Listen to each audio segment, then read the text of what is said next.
Le Fonds souverain d'investissement stratégique a procédé ce mardi 30 janvier au lancement de Oyas Capital, un fonds créé par FONSIS en partenariat avec la coopération allemande à travers la KfW dans le cadre du Compact Edit Africa et de la Banque mondiale. L'objectif est de faciliter l'accès au financement en capital pour les PME sénégalaises. Nous allons démarrer en nous appuyant sur une expertise mondiale avérée, c'est-à-dire le gestionnaire à qui on a confié le fonds, qui se trouve être CIF, et je me réjouis de voir le CEO se déplacer personnellement pour participer à ce lancement. C'est l'occasion pour moi de dire que le socle sur lequel techniquement le fonds s'est assis est un socle robuste et cela va simplement donc nous permettre d'atteindre les objectifs que nous nous sommes fixés.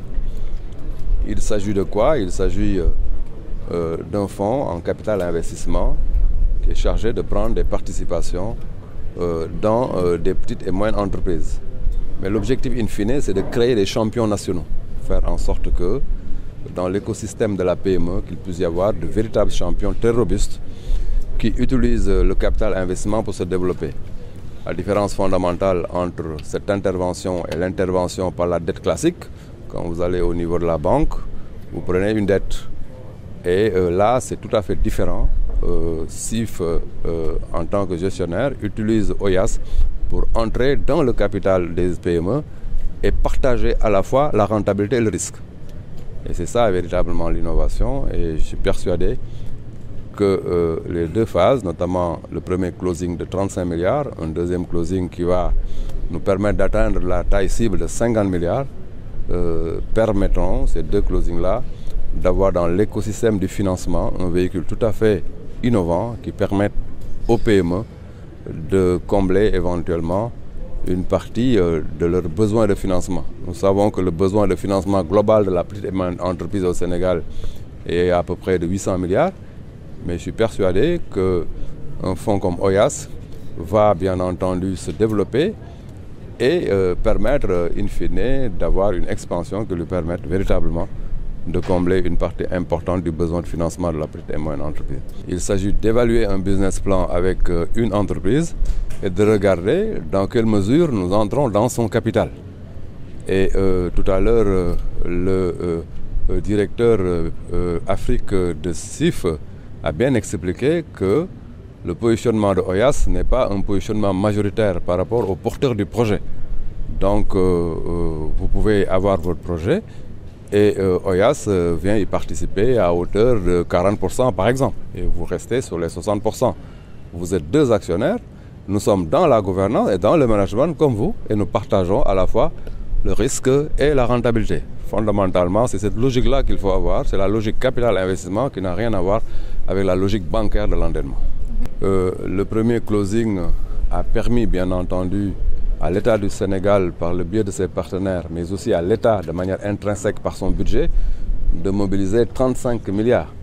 Mais il va de soi que le montage du fonds est tel que nous attendons un effet de levier important. Autrement dit, nous injectons, mais nous voulons effectivement aussi que les entreprises du secteur privé, mais aussi les partenaires privés, apportent leur contribution à ce fonds. C'est ça qu'on appelle un effet de levier. Nous apportons, mais par le biais de cet apport, nous attirons dans le fonds un financement privé important. C'est ça qui fera que le fonds gonfle au fur et à mesure de son évolution.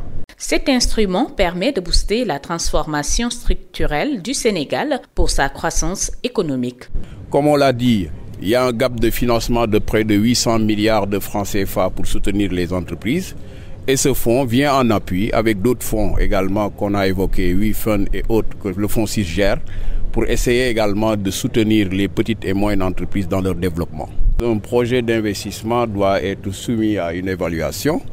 Évidemment, il y a tout ce qui est programmation de ces investissements-là et coûts à supporter, mais également la rentabilité de ces projets. Parce qu'il ne suffit également d'avoir des projets rentables pour pouvoir les financer. Évidemment, on ne financera pas des projets qui ne sont pas rentables. Et là, chacun va jouer son rôle. L'État va jouer son rôle en accompagnant sur l'environnement et les infrastructures.